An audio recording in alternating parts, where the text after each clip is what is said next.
Muito se fala em empreendedorismo e nas oportunidades para quem quer começar ou manter o próprio negócio.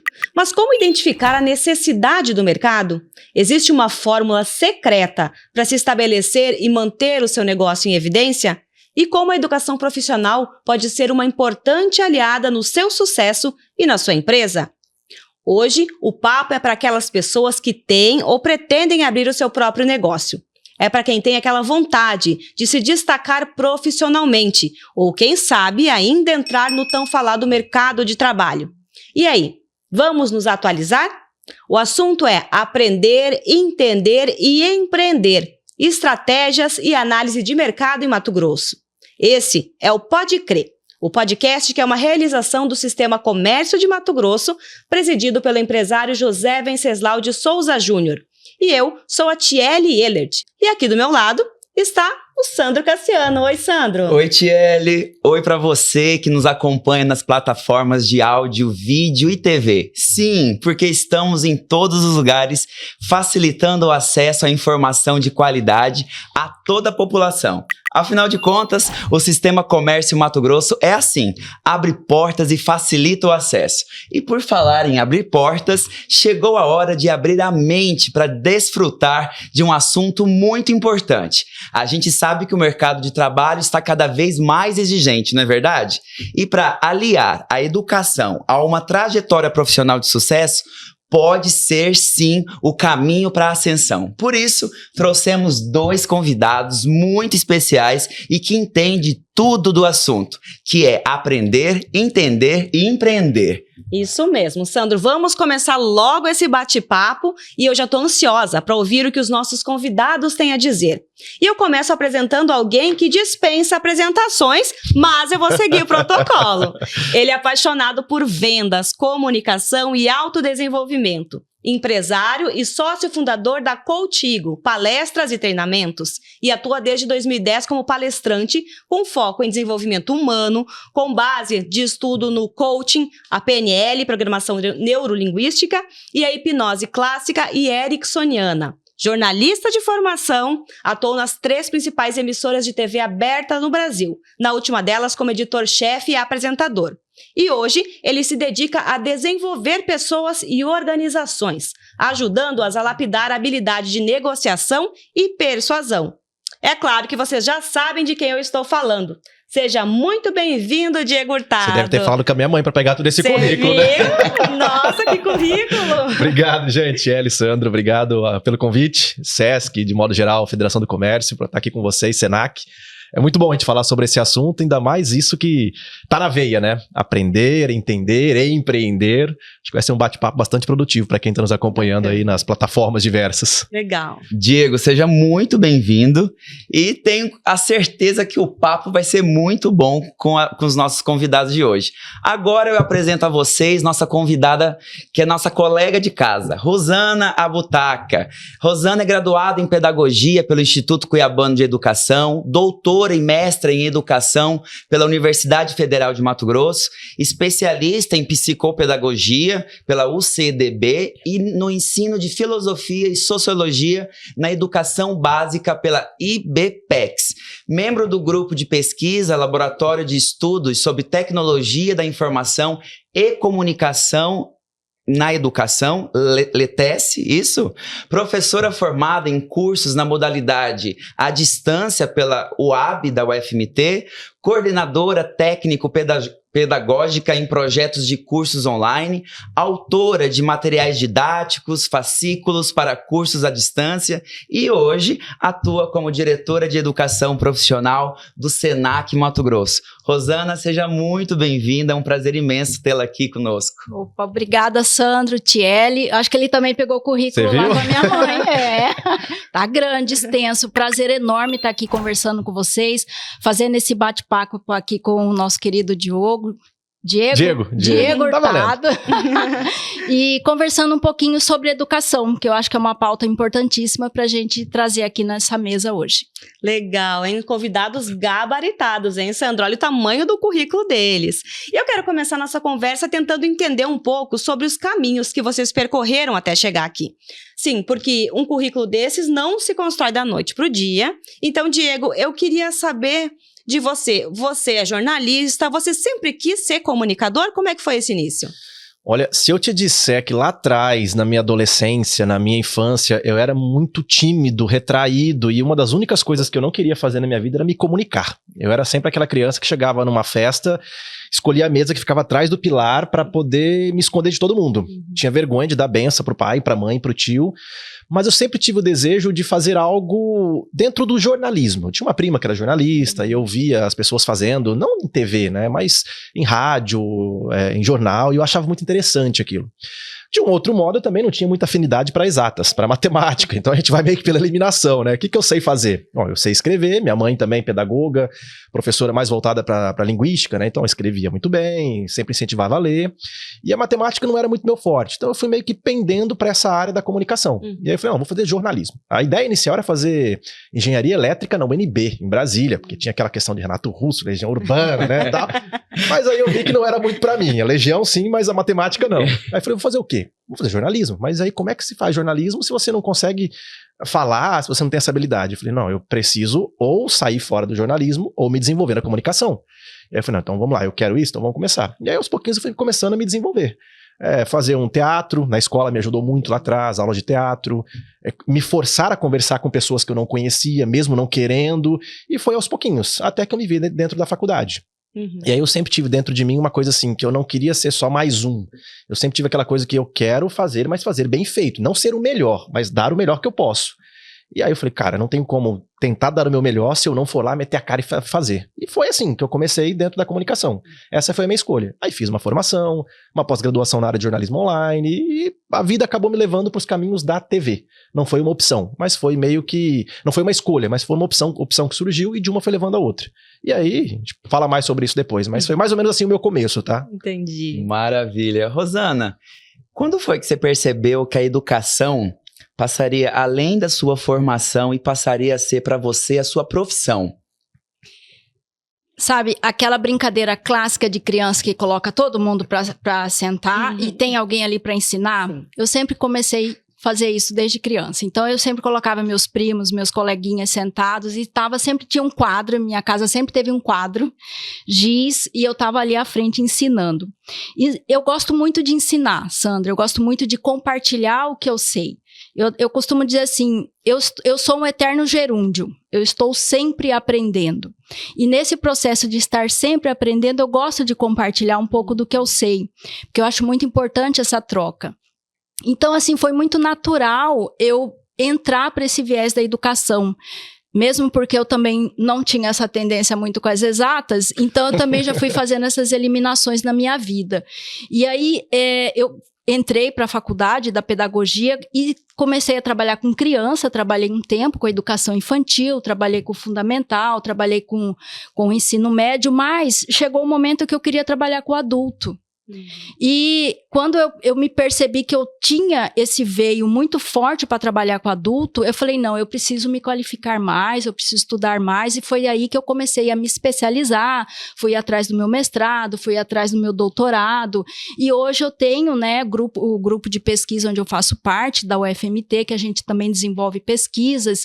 Então, assim, a educação, eu costumo dizer que ela é, para mim, para além da minha profissão, ela é uma causa, né? É uma causa que eu tenho hoje para mim, a educação. E eu estou muito feliz hoje de estar como diretora de educação do SENAC, porque eu estou trabalhando com viés da educação, que é a educação profissional, que eu nunca tinha trabalhado. Então, assim, para mim está sendo assim eu estou muito feliz, porque assim é um conteúdo riquíssimo, vasto, que eu estou aprendendo também. Então, as trocas ali, todos os dias, o Sandro sabe, são muito positivas. Bacana.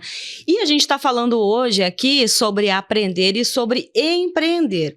Vocês dois são pessoas que seguiram, por mais que estejam na mesma trilha, em algum momento virou uma chave aí, né? Diego é um jornalista aqui em Mato Grosso, já super famoso. Conhecido. Conhecido, né? E aí você saiu da frente das câmeras, né, de alguma forma assim, para um público geral, e foi empreender em outra linha. Como é que foi essa virada? Como é que isso mudou dentro de você? As pessoas costumam dizer assim, né, da noite pro dia você deixou o jornalismo e virou empreendedor. tudo que acontece da noite pro dia é porque em algum momento tem que virar, né? Em algum momento eu vou ter que, vai escurecer, em algum momento eu vou ter que sair dessa sala e ir lá pra fora. Mas para que isso aconteça, existe todo um preparo. E às vezes as pessoas não enxergam, não visualizam todo esse preparo, né? Eu, em 2014, mais ou menos, quando eu vim para Mato Grosso, minha segunda passagem, quando eu me formei lá em 2009, eu passei um tempo em Mato Grosso trabalhando numa emissora de TV lá no interior, na região de Juruena, Juína, Cotriguaçu. Não deu certo, voltei para São Paulo fui para o Paraná, voltei para Mato Grosso, isso em 2013 para 2014.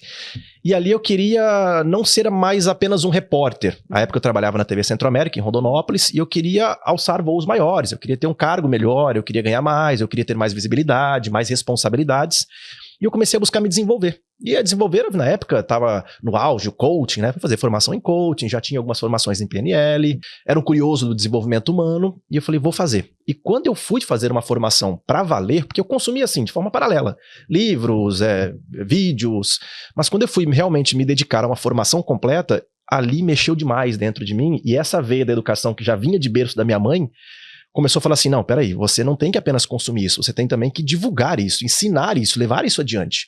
Porque minha cabeça mudou de uma tal forma, à época, isso com 24 anos, mais ou menos, eu falei, cara, isso é muito bom para guardar só para mim, eu preciso divulgar. E foi quando eu tive a ideia de como que eu posso aliar isso, que hoje eu chamo de missão, de propósito de vida, que é unir o dom da comunicação que Deus me deu e com muito treinamento eu desenvolvi, e essa possibilidade de transformar pessoas por meio da comunicação, despertar consciência, mudar o mindset. Eu posso começar a fazer palestras, de repente, pode ser um caminho, né? E na época eu não tinha nem ideia que hoje a minha empresa ia chegar onde chegou, junto com a minha sócia Márcia, a Contigo. E foi ali que eu comecei a me desenvolver nessa parte. Aí chegou num dia que eu falei, cara, eu preciso... Isso começou a fermentar aqui dentro, eu falei, eu preciso colocar isso pra fora. E já tinha a ideia de mudar, de fazer diferente, de fazer uma empresa, de abrir... Aí nessa época já era uma ideia de abrir uma empresa, de começar a palestrar. Coincidiu que veio numa época em que minha filha nasceu, Cecília, minha primeira filha. E eu já tinha a ideia de abrir a empresa. Já comecei a ensaiar algumas coisinhas, fazia um evento ou outro. A minha filha nasceu. E a TV começou a exigir muito de mim. Não a TV, o posto que eu ocupava na TV começou a exigir muito de mim. E eu não conseguia mais conciliar as três coisas. Seria o nascimento da minha filha, em especial ali, família, TV e a minha empresa que estava crescendo naquele momento. Aí eu tive que fazer uma opção. Falei, cara, eu vou ter que deixar alguma coisa para conseguir tocar outras duas. Não ia deixar minha filha, e minha opção era por ela. E aí, entre trabalhar para uma outra empresa ou trabalhar para minha, por mais que eu ainda ganhasse a época mais na outra, eu falei, não, eu posso desenvolver meu negócio. E foi onde aconteceu a virada de chave. Pô, mas você saiu no auge da sua carreira? Eu não saí por decepção, eu saí por opção.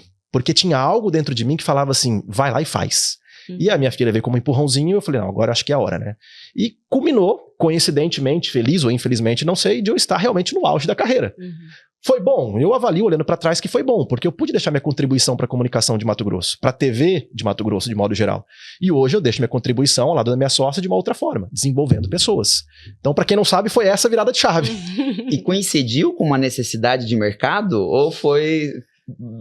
Olha, Porque você surgiu bem na hora em que o mercado estava bem latente nesse sentido. Acho que estava carente, não sei. Você diz na TV ou no desenvolvimento? No desenvolvimento. Tá, eu acho que eu tive assim duas boas oportunidades de mercado. Tanto na TV à época, porque o formato de jornalismo que nós propusemos à época era um formato diferente para aquilo que existia. Era uma coisa, vamos dizer assim, fora da caixinha, uma coisa bem descontraída, bem leve.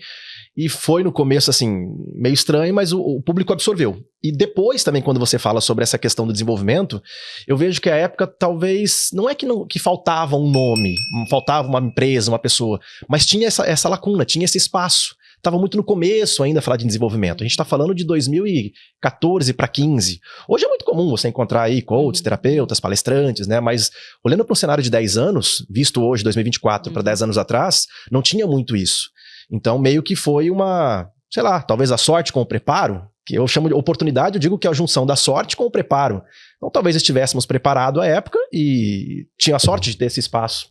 Eu acredito que tenha sido por aí. Maravilha. E na sua trajetória profissional, Rosana, você teve esse momento de insight ou de virada de chave, assim, eu preciso decidir nesse caminho ou nesse, ou sempre foi um caminho linear aí? Então, assim, eu posso dizer que sempre foi linear porque eu sempre tive essa questão da educação muito forte em mim, né? Eu vejo que a virada de chave que eu tive foi mesmo trabalhar com o público adulto.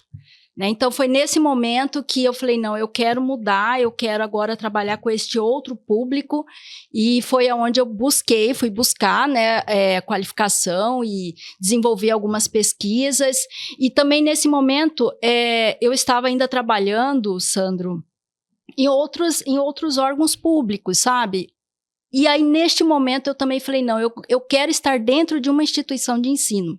E foi também o período que eu fiz um concurso para a UFMT, que eu passei, né? Então, hoje eu sou, na verdade, servidora da UFMT, eu estou afastada porque eu estou nessa função agora de diretora de educação do Senac, mas foi essa virada, sabe? De estar dentro da educação mesmo, imersa ali em uma instituição, em sala de aula. E então, assim, para mim foi esse momento de virada. Rosana, você é diretora de educação e o Diego comentou, vocês dois, na verdade, falaram muito sobre na virada de chave eu tive que estudar, eu tive que me preparar, não foi da noite para o dia, foi algo que foi sendo construído até realmente a coisa virar. Né? Como é que você vê, Rosana, essa questão da preparação profissional, educação profissional, a preparação, a importância de ter essa preparação para no momento de chegar a hora da virada, você estar pronto para fazer isso? Eu costumo dizer que é mais que a importância, é necessário, né? Então, hoje em dia, assim, não tem como, não tem outro caminho que não seja por meio da educação. Você quer evoluir, você quer transformar, você quer crescer, você quer empreender, você tem que seguir pelo caminho da educação. E falando de um modo mais específico, da qualificação profissional, né? Então, não tem outro caminho. Quando você olha o mercado hoje, existem muitas vagas que estão aí, né? E as pessoas não conseguem ter acesso a essa vaga porque ela não está qualificada. Você entende? Então, existe, por um lado, uma demanda reprimida do mercado, precisando de pessoas. Por um outro lado, existe pessoas que ainda não se atentaram, não se ligaram para essa importância da qualificação. Então, é esse trabalho que a gente faz arduamente no Senac, né? De oportunizar essas pessoas qualificação profissional para conseguir acessar essas oportunidades do mercado. A educação é um atalho, né? Você até consegue crescer de outra forma, mas dá um trabalho, leva tempo, desgaste. É muito mais fácil chegar com currículo, com conhecimento, né? As oportunidades aparecem, né? Isso mesmo. E às vezes as pessoas, assim, querem justamente isso, o caminho mais fácil. E não tem, gente, não tem caminho mais fácil. O caminho reto, o caminho certo, é o caminho que a gente vai estudar, que a gente vai trabalhar. Então, por isso que eu sempre chamo a atenção e falo, não é só, vamos, né, estudar, não, é necessário, esse é o caminho. Se não for esse o caminho, eu particularmente ainda não consegui encontrar outro. E o acesso está muito mais fácil hoje em dia, né? Demais. O acesso à educação. Então, antigamente tinha-se um pouco mais de dificuldade por ser 100% presencial. Hoje em dia a gente tem formação à distância gratuita, né? Para você se qualificar e se preparar para as oportunidades que podem surgir na sua vida. Só para pegar um gancho, Sandro, você falando isso, se eu tomar aqui como exemplo o Senac, mais de 60% das nossas vagas são todas de cursos gratuitos. Né, nós ofertamos por meio do programa Senac de gratuidade para a nossa população mato-grossense, ou seja, tá lá, é só chegar e acessar, você entende? Nós temos também cursos à distância. Eu vejo que no pós-pandemia a gente teve aí uma evolução dessa questão do online, né? Então hoje a gente tem cursos online, cursos híbridos, mas também temos os cursos presenciais totalmente gratuitos. Então as pessoas precisam também se mobilizar nesse sentido, né, de buscar também essa qualificação. Eu me lembro, só fazendo um paralelo aqui, eu não sei se a Rosana sabe, mas eu já fui instrutor do Senac também no começo, lá atrás. Todo mundo tem uma história do Senac. Todo mundo tem uma história do Senac. Senac é muito grande. E eu me lembro, Rosana, que à época, às vezes era difícil você encontrar pessoas para os cursos gratuitos. Então você começa a perceber que muitas vezes aquelas pessoas que reclamam, mas não tem oportunidade e tal, talvez falta iniciativa da própria pessoa de buscar. Você pode, com propriedade, falar muito melhor do que eu. Quando a gente fala de educação, a gente não tem que pensar só naquele modelo formal de sala de aula. Isso aqui é educação. A gente está dando uma educação para quem de interesse entende e enxerga valor nisso. Sim. E aí, meu amigo, você tem YouTube, você tem Spotify, você tem plataformas diversas, instituições do tamanho de Senac e outras tantas aí que podem dar essa oportunidade. Só que às vezes a pessoa, eu vejo isso, e isso a gente roda Brasil, minha sócia, a gente roda Brasil, estado de Mato Grosso. Ah, mas onde eu moro é tão complicado, é uma cidade de 3 mil habitantes, não tem oportunidade. Eu falo, amigo, se tem 3 mil habitantes, é aí que tem oportunidade. Quantas coisas que tem na cidade de 30 mil que não tem aqui que você pode ir lá e buscar e trazer para cá?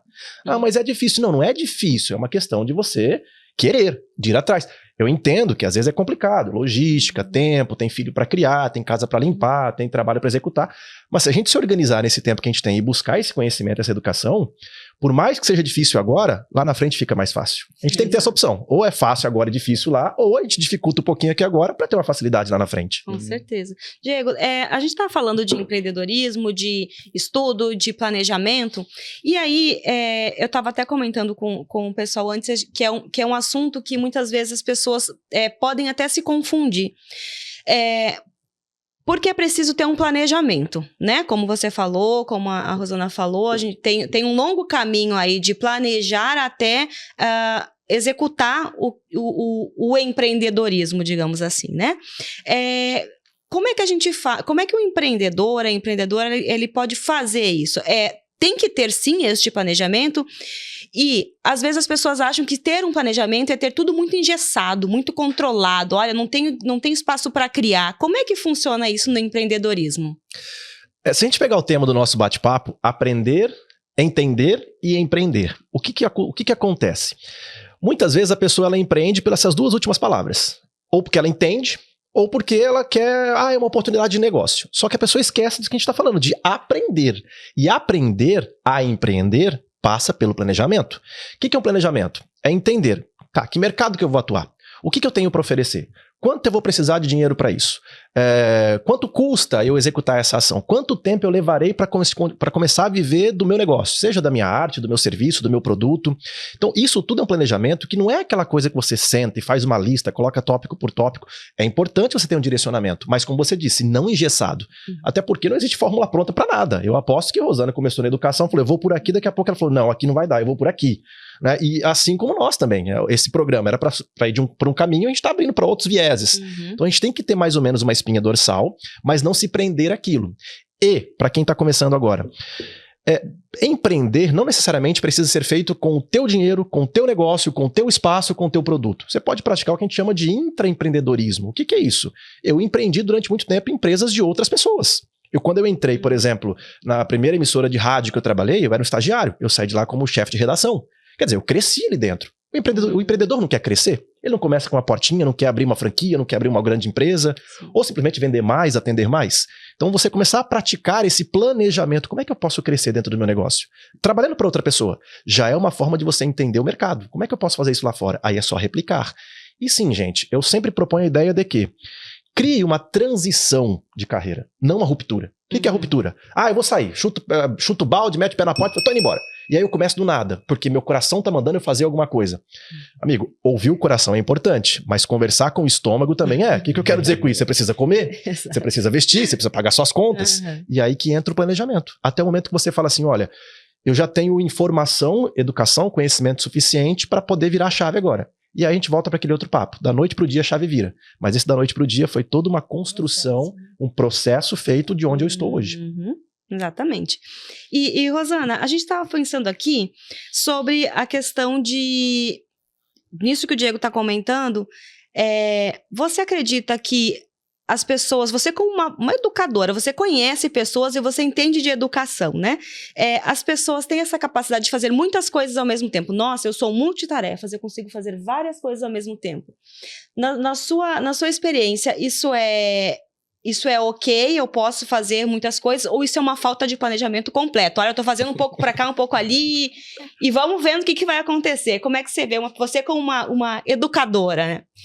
Existem algumas teorias, né, dessa questão da pessoa ser multifunção, né? E alguns teóricos nos falam que a gente, na verdade, quando se arrisca a ser multifunção, a gente acaba não cumprindo muito bem todas aquelas funções que a gente está desempenhando. A gente até pode concatenar algumas atividades, mas é importante que a gente tenha, assim, uma profundeza maior naquilo que a gente está executando. Eu vejo que essa questão do planejamento, ela é muito importante. E na educação a gente trabalha basicamente com planejamento, né? Planejamento de aula, planejamento escolar. Mas uma questão que é muito similar ao que ele está falando é que o nosso planejamento, ele é flexível. né? Então, o planejamento, para ser um bom planejamento, ele tem que ser sempre flexível, adaptável. Então, é nessa questão que eu acho muito importante a gente pensar também, sabe? Que a gente tem que ter um norte, uma espinha dorsal, mas a gente também tem que estar aberto a essas interferências que vão chegando, vão acontecendo no nosso caminho para a gente conseguir fazer essa construção. Tem muita gente que está nos ouvindo e vendo a gente nesse momento, que com certeza está em busca ali daquela dica de ouro, assim, né? Assim, esse é o podcast que eu quero assistir para eu começar a empreender. Então, na opinião de vocês, se for para dar uma dica para começar a empreender agora, qual que seria o primeiro passo?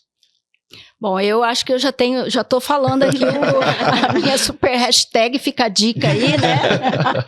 Eu entendo que a qualificação é um passo importantíssimo, né, nessa direção. Né? Porque não dá pra gente, como diz, arriscar de modo assim, de olho fechado, né? A gente precisa ter esse cuidado, essa cautela, quando eu vou pensar em empreendedorismo. Eu preciso me qualificar, eu preciso me preparar, eu preciso entender o mercado. Inclusive no Senac nós temos cursos, tá? Que a gente trabalha isso com os nossos alunos, para quem tá querendo ir para esse veio do empreendedorismo. E então, assim, eu vejo que a questão da qualificação, ela é importantíssima nesse cenário. Sem a qualificação, fica assim meio capenga a questão do empreendedorismo. Eu não sei se eu vou frustrar as pessoas dizendo que não existe essa dica de ouro, a não ser o que a Rosana acabou de comentar aqui agora. Sim. Eu sempre digo o seguinte, vou trazer 2 tópicos que vocês vão falar, ué, mas como assim? Qual é a principal vantagem? Você sabe qual que é a principal vantagem do empreendedor, na minha opinião? É ele ser apaixonado pelo negócio dele. Sabe qual que é o principal problema do empreendedor? É ele ser apaixonado pelo negócio dele. Como assim, Diego? Porque não adianta apenas eu querer fazer algo porque eu gosto, porque eu sou bom, porque eu vou mudar o mundo disso. Você entende muito do teu negócio. Isso aconteceu comigo. Quando eu saí da TV, como você comentou aí, uma pessoa conhecida, publicamente conhecida, né? Todo mundo sabia quem era, boa parte do estado sabia quem era o Diego. Eu falei, agora eu vou bombar. Vou publicar alguma coisa ali que eu vou vender um curso, uma palestra, aí tem um monte de gente. E quando eu tive essa primeira experiência, eu tomei um choque tão grande que falei, cara, cadê o público que me segue, que me acompanhava nas ruas, pedia foto? Aquele público queria o Diego jornalista, apresentador de TV. Não o Diego professor, orientador, tutor, sei lá o quê. Então, e eu era muito apaixonado por o que eu fazia. E eu achei que isso bastava. E aí foi onde eu entendi que não, isso não basta. É a minha mola propulsora, mas também é o meu tapete que vai ser puxado por mim mesmo. E aí eu comecei a entender que, cara, eu preciso me planejar. Eu preciso entender não do meu produto apenas, do mercado, do meu cliente. Eu preciso entender das oportunidades, do que o cenário atual está pedindo. E foi quando eu comecei a buscar esse conhecimento, junto com a minha sócia, Márcia Mariano, que a gente conseguiu virar a chave da empresa e começou a ter retorno, ter lucro com o negócio, né? Então, cuidado, não basta apenas ser apaixonado por aquilo que a gente faz. Eu acredito que outro sentimento que também deve dominar aquela pessoa que está querendo empreender é o medo, né? Isso porque o medo faz parte. Ele é paralisante às vezes e pode estar te segurando ali para dar um passo maior, né? Nesse viés do medo, teve algum momento que ele te assombrou ou que ele... O que eu fui fazer aqui? Por que eu fui inventar isso, exato, gente? Eu acho que assim, Sandra, uma sugestão, quando você fazer essa pergunta para mim de novo, tem algum momento que você não teve medo? Exato. Cara, isso é muito normal. É muito normal, né? Muito normal. O medo, às vezes, ele paralisa, mas às vezes ele, impulsiona também, né? Então, a gente precisa também, às vezes, tomar o medo como esse empurrão. Agora eu vou, entende? Então, eu vejo que nesse veio do empreendedorismo, eu vejo que as pessoas também, elas têm um pouco essa questão do medo, mas, ao mesmo tempo, eu vejo que são pessoas muito ousadas, né? As pessoas e tem uns que têm um tino maior para o empreendedorismo que outro, o que não significa que você não pode se qualificar e se tornar um empreendedor, né? Mas sim, a gente tem isso, né? Eu percebo que tem pessoas que parece que já nasceu com aquele tino de empreender, né? Crianças que pequenas, né? Já têm algumas atitudes que a gente observa que já são atitudes de empreendedores, né? Já está vendendo algo na escola, né? Eu falo porque é o meu local, né? De onde eu falo, né? Crianças ali já pequenas vendendo, já conseguindo fazer aqueles escambos ali na escola. Então, assim, tem isso, sabe? Mas é o que eu sempre digo, nada que você também não possa se qualificar para você desenvolver isso e se tornar profissionalmente um empreendedor. Gente, falando um pouco de Mato Grosso, do mercado do nosso estado, né? Estava comentando com o Sandro antes de a gente começar a gravar que Mato Grosso é um estado conhecido pelo agro. Uhum. Mato Grosso é agro, né? Tudo aqui gira, né? Essa atmosfera do agro. Na atmosfera do agro, exatamente. Esse é um segmento que, teoricamente, é um segmento estável, algo que você vai investir, provavelmente você vai conseguir fazer funcionar.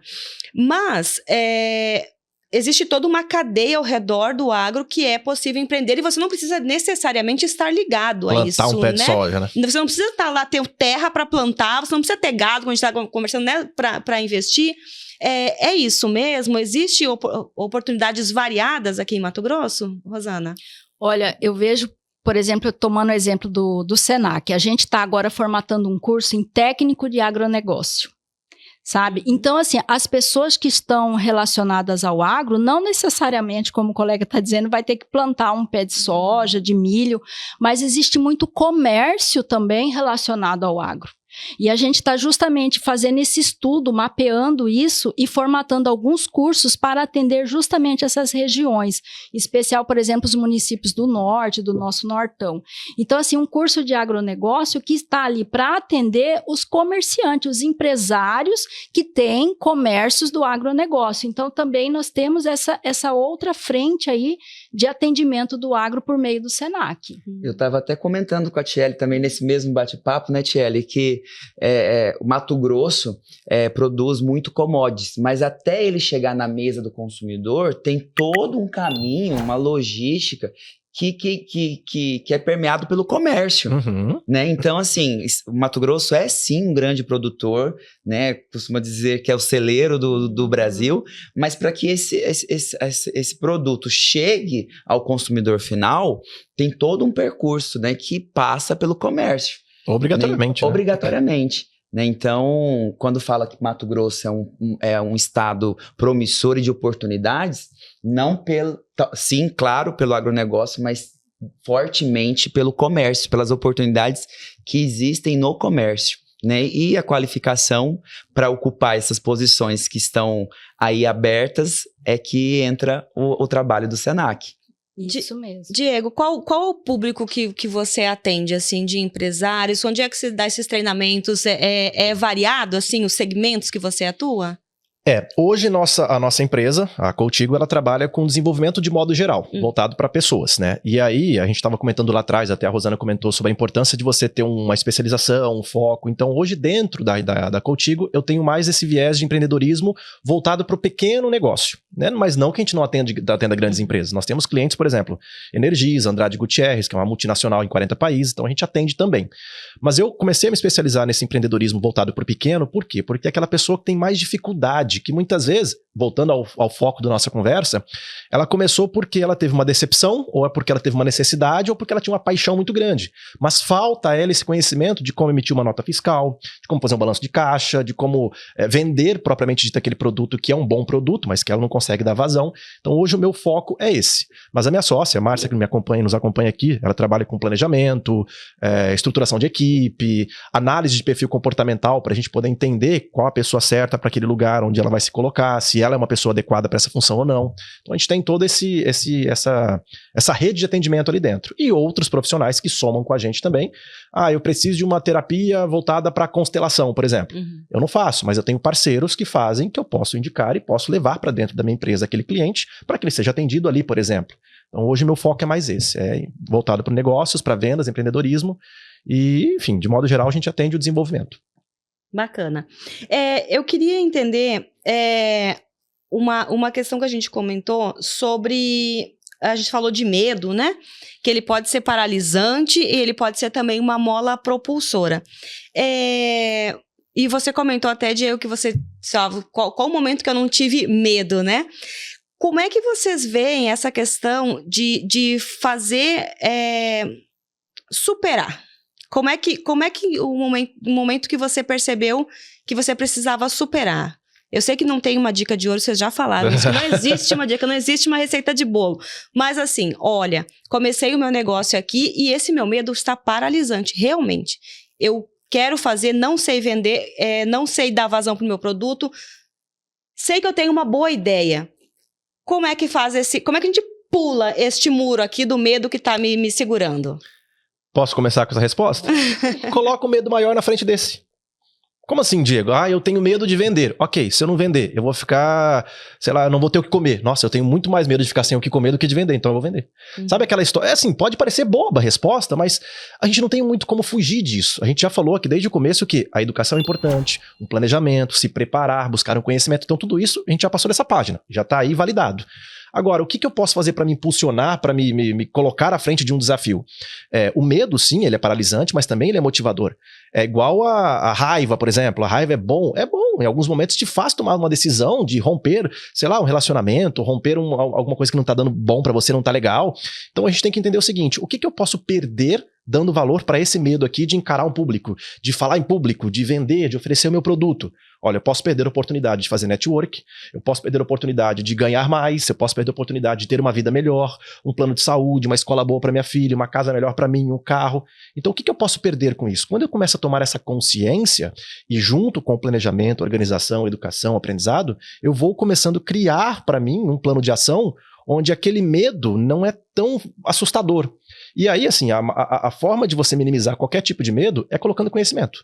Quanto mais você se conhece, quanto mais você conhece alguma coisa, acho que menor é aquele medo. Exemplo, para fechar aqui, eu tenho medo de cobras. É uma coisa que eu tinha medo, morrer de medo de cobras. Quando eu comecei a entender que nem toda cobra é peçonhenta, que nem toda cobra faz mal, eu comecei a entender que eu não precisava ter medo de todas as cobras. E aí o conhecimento sobre cada espécie de cada um desses animais me fez entender, essa aqui é uma jiboia, por exemplo, ela pica, mas não tem veneno. Se eventualmente ela me picar, eu não tenho nenhum tipo de prejuízo de imediato que eu vou morrer da noite pro dia. Então eu posso me permitir fazer uma trilha que tenha cobras ali, por quê? Porque essa cobra não faz tão mal para mim. Percebe? Se eu tivesse medo de cobra, eu não poderia fazer aquela trilha que é algo prazeroso para mim.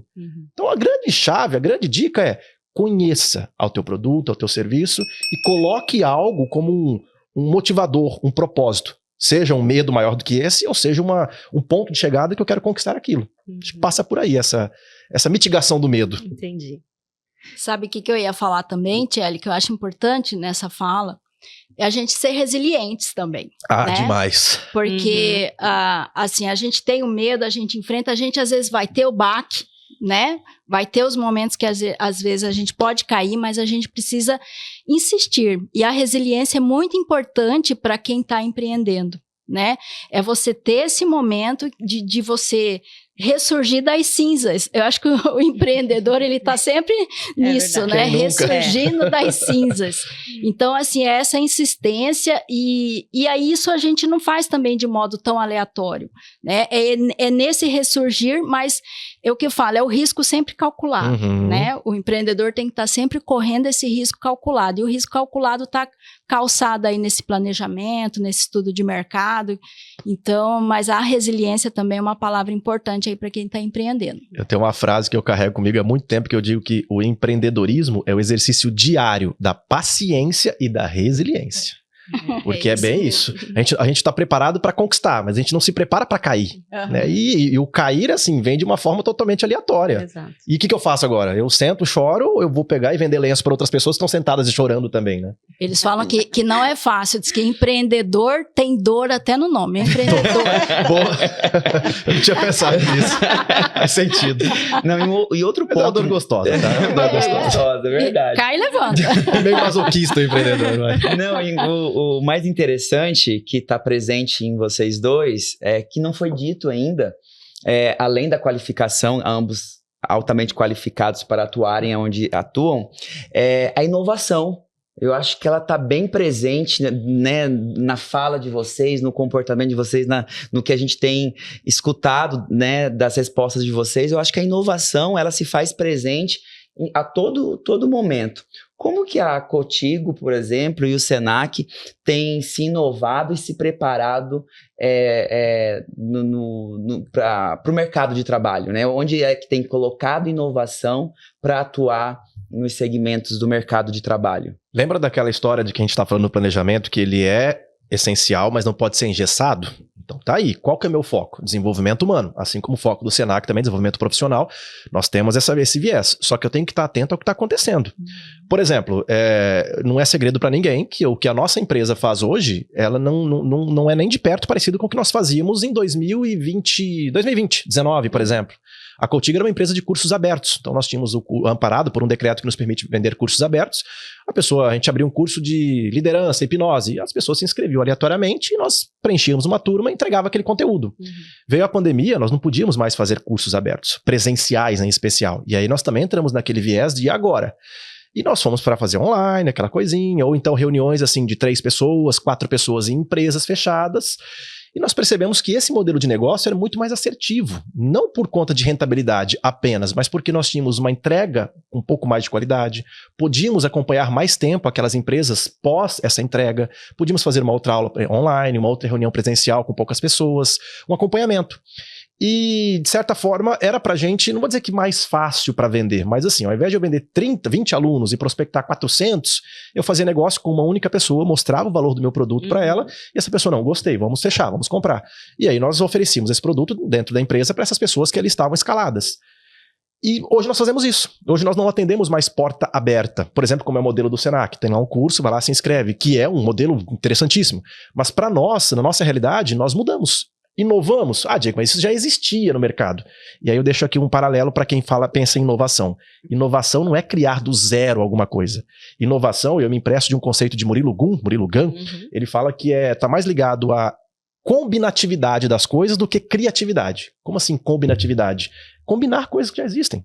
Em algum dia alguém pegou uma caneca, pegou um copo, colocou uma alça, botou um logo e falou, olha, isso aqui é uma caneca legal no podcast. Já existia o copo, já existia a alça, a pessoa apenas combinou 2 coisas diferentes diante daquele cenário de mercado e criou algo novo.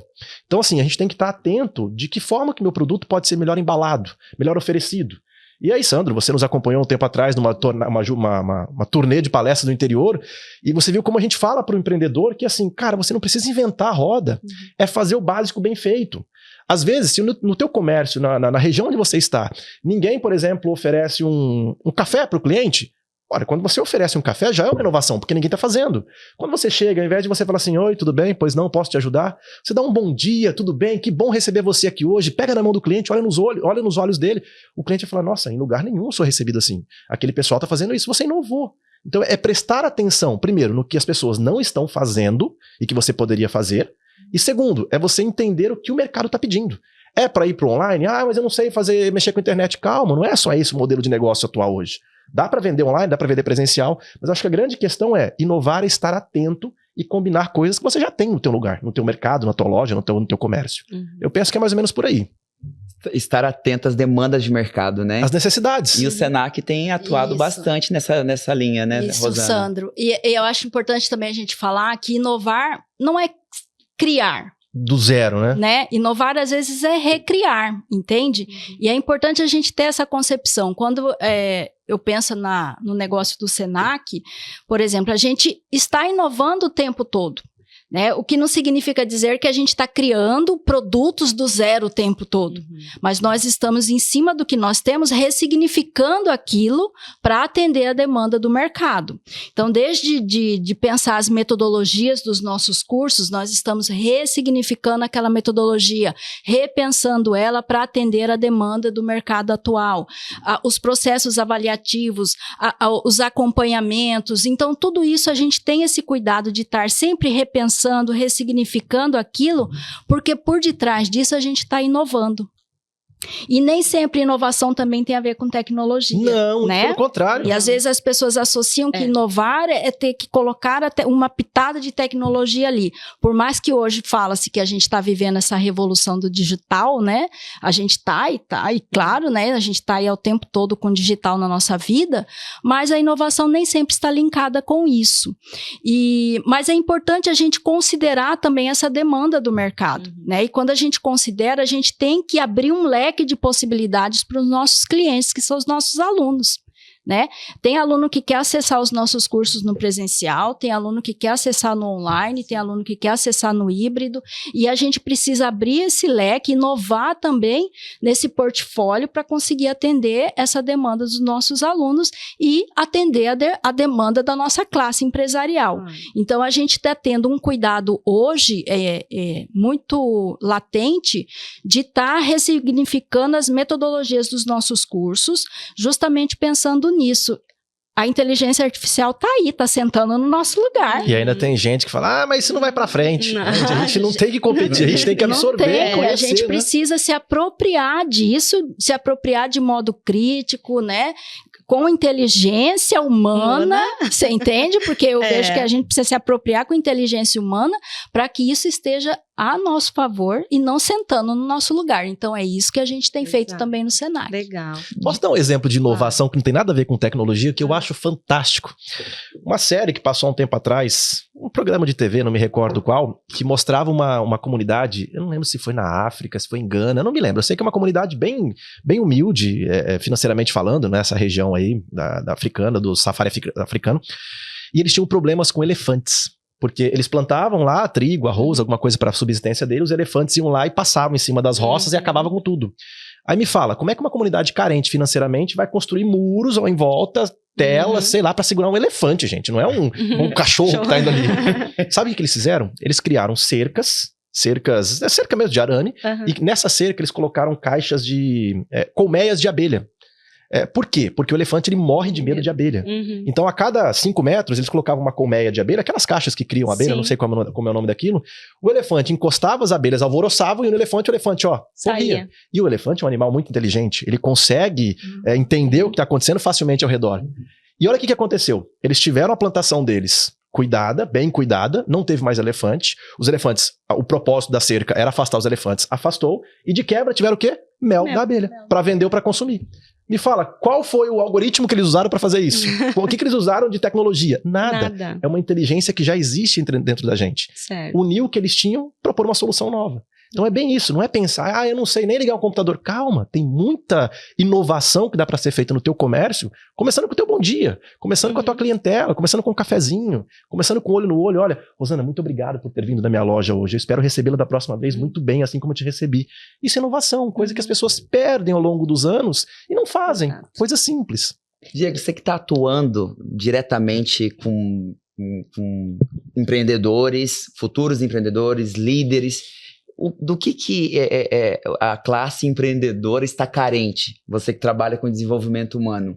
Se for olhar para o mercado e esses novos empreendedores ou os que estão empreendendo agora recentemente, eles estão carentes de algo. Você acha que tem alguma característica que eles... Você diz respeito ao empreendedor. Ao empreendedor. Olha, a minha pergunta foi, por você atuar na parte de desenvolvimento humano, do que o empreendedor está carente hoje em dia? Eu penso, Sandra, sei lá, eu poderia pensar em várias respostas para isso, mas de imediato eu penso assim, que a carência maior do empreendedor não é que falta isso no mercado. Eu acho que talvez falta nele, ele é carente de entender que ele precisa estudar, ele precisa entender. E aí entra, como a gente já comentou aqui, Senac, com esse viés de oferecer para ele essa oportunidade. Por quê? Porque é aquilo que eu comentei lá atrás, às vezes a gente vai empreender por uma empolgação, por um amor, mas, cara, existe uma série de coisas que ninguém te conta por trás do empreendedorismo. Ninguém te conta que se você não recolher os seus impostos de uma forma correta, eu sou um MEI, não tenho imposto. Tem.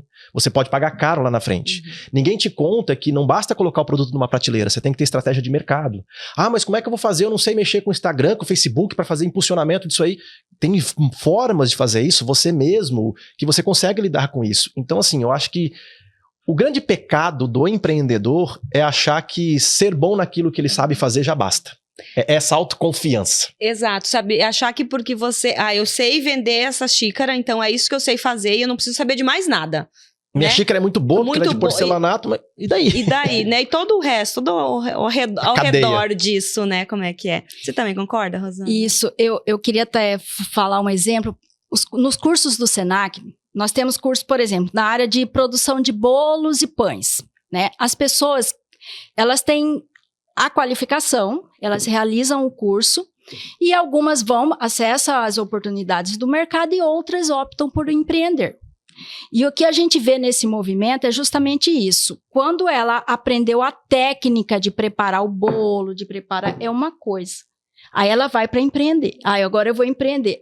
É outro cenário. Totalmente diferente, e aí é outro curso. Muitas vezes essas pessoas voltam a procurar o Senac e falam, peraí, agora eu vi que dá certo, mas eu não estou sabendo como fazer. E aí elas voltam e procuram o Senac para fazer uma outra qualificação para aprender a empreender. Exato. Entendeu? Então a gente tem muito esse movimento ali dentro do Senac também. Gente, nosso papo tá ótimo. Eu preciso fazer uma última pergunta para vocês. Última? Como assim? Já? Né? A gente vai conversando, voando, né? Passa voando. O empreendedor do futuro, qual é a principal característica dele? Nossa, quer começar essa? Preciso pensar. Acho que empreendedor do futuro é empreendedor do presente, gente. O futuro já tá aí. Eu penso que, assim, de modo muito simplório, é estar aberto. É entender que aquilo que te trouxe até aqui não necessariamente vai te levar daqui adiante. Porque, como eu comentei com vocês, né? Se nós tivéssemos seguido o mesmo planejamento da nossa empresa de 10 anos atrás, eu não estaria mais no mercado hoje. Então, acho que o empreendedor do futuro, com essas mudanças que estão vindo numa velocidade frenética, e não falo só de inteligência artificial, como a gente pôs na mesa aqui, mas assim, um novo comportamento do cliente. Essa nova geração de consumo que está vindo agora aqui, pautada na internet. Eu tenho uma filha de 7 anos que ela já conhece coisas. Ela pediu recentemente um ovo de Páscoa, que até a madrinha dela falou assim, a madrinha dela inclusive é minha sócia, Márcia, mas onde você viu esse ovo de Páscoa aqui, que era um ovo do ursinho carinhoso? Tava assim, eu vi na internet, Dinda. Aí eu peguei, olhei e falei, cara, eu nem sabia que existia o ovo dos ursinhos carinhosos. Pra mim, isso era na minha infância, voltou agora. Então, percebe? Ela é o consumidor do futuro. Hoje, eu compro por ela, mas daqui a 10 anos é ela. E daqui a 10 anos, quero eu ainda estar no mercado. E vou ter que vender pra essa pessoa, que hoje tá com 7 anos de idade. Só que será que eu entendo a cabeça dessa pessoa? Eu fui buscar informação onde ela busca? Eu fui entender o que ela entende? Ah, não, mas eu sempre vendi assim, eu não vou mudar agora. Então, eu penso que o empreendedor do futuro é aquele que tem que olhar para as mudanças que estão acontecendo hoje, está sempre aberto a essa ressignificação, como foi dito aqui no caso do Senac. Tem uma fala de Manuel de Barros que eu gosto bastante, que ele fala assim, significar me limita. Então, assim, quando eu me significo, eu sou assim, eu me limito. E aí, quando eu iniciei falando que eu sou esse gerúndio, porque é justamente isso. A gente tem que estar nesse eterno e contínuo processo de aprendizado. Né? A sociedade, ela é volátil, ela está dinâmica, ela está acelerada. E quem está nessa veia do empreendedorismo precisa estar conectado com todos esses movimentos, né? Justamente para conseguir atender e abarcar todas as necessidades do seu cliente. Então, eu vejo que não é um curso que vai resolver, nem 2, às vezes são vários. Né? E a experiência do dia a dia, a troca que você vai ter que realizar com outros empreendedores muitas vezes. Então eu vejo assim que a questão é você entender que não é finito, sabe? Mas você tem que estar neste processo eterno, entre aspas, de busca, né? Para você conseguir estar atento a essas demandas latentes do mercado. Gente, obrigada. Ah, já? Mas, infelizmente, foi rápido. Nosso tempo está acabando. Então, meus caros ouvintes e telespectadores, encerramos mais um episódio enriquecedor do Pode Crer. Foi uma verdadeira jornada de conhecimento e reflexão sobre temas fundamentais para o sucesso profissional e pessoal de cada um que esteve aqui com a gente. Com certeza, Tiele. E obrigado a todos que estiveram aqui conosco, seja assistindo, ouvindo ou acompanhando nas redes sociais. Esperamos que todos tenham absorvido tanto quanto nós e aprendemos com os nossos incríveis convidados. Nosso muito obrigado. Diego, Rosana, muito obrigada. Vocês nos presentearam com insights valiosos sobre empreendedorismo, educação e mercado de trabalho em Mato Grosso. Esse episódio certamente inspira muitos de nossos ouvintes e telespectadores a buscar novos horizontes e aprimorar as suas habilidades. Nós agradecemos muito a presença e a disponibilidade de vocês. Rosana, muito obrigada. Eu preciso agradecer a oportunidade, desejando um sucesso incrível aí para esse projeto Pode Crer do Sesc. Eu achei uma iniciativa extremamente valiosa, porque traz informação para as pessoas e a gente precisa disso. E eu fico à disposição. Sempre que me chamar, vou estar por aqui. Diego, obrigada por ter vindo também. Obrigado a vocês pelo convite mais uma vez, FEComércio, Sesc, Senac. É sempre um prazer tê-los como cliente, como parceiros, como amigos. E ó, para quem está nos vendo aqui agora, vai na fé, dá certo. Pode crer, viu? Foi uma honra recebê-los aqui e não podemos deixar de agradecer também ao Sistema Comércio de Mato Grosso, representado pelo nosso presidente José Venceslau de Souza Júnior, por tornar possível esse espaço de discussão e aprendizado. Não é isso mesmo? É isso mesmo, Sandro. E para você que nos acompanha, fica o convite para continuar conectado conosco. Não se esqueça de seguir o Sesc, o Senac e a FEComércio nas redes sociais e ficar por dentro de tudo que acontece por aqui. E claro, não percam os próximos episódios do Pode Crer. Toda segunda-feira tem episódio inédito no canal do YouTube e nas principais plataformas de áudio do Sesc Mato Grosso. E nas quintas-feiras, você, que é da Baixada Cuiabana, acompanha com a gente na TBO, canal 8.1, a partir das 22 horas, trazendo sempre conteúdos relevantes e inspiradores para vocês. Aproveita que você já acessou as redes sociais do Sesc, do Senac e da FEComércio e comenta no post deste episódio o que você mais gostou. Vamos adorar receber o seu feedback. Bom, gente, por hoje é só, mas já já a gente se encontra novamente. Até lá, um forte abraço e bons momentos de aprendizado e empreendedorismo. Obrigada, gente. Até mais. Valeu. Valeu, pessoal. Ei. Deu certo.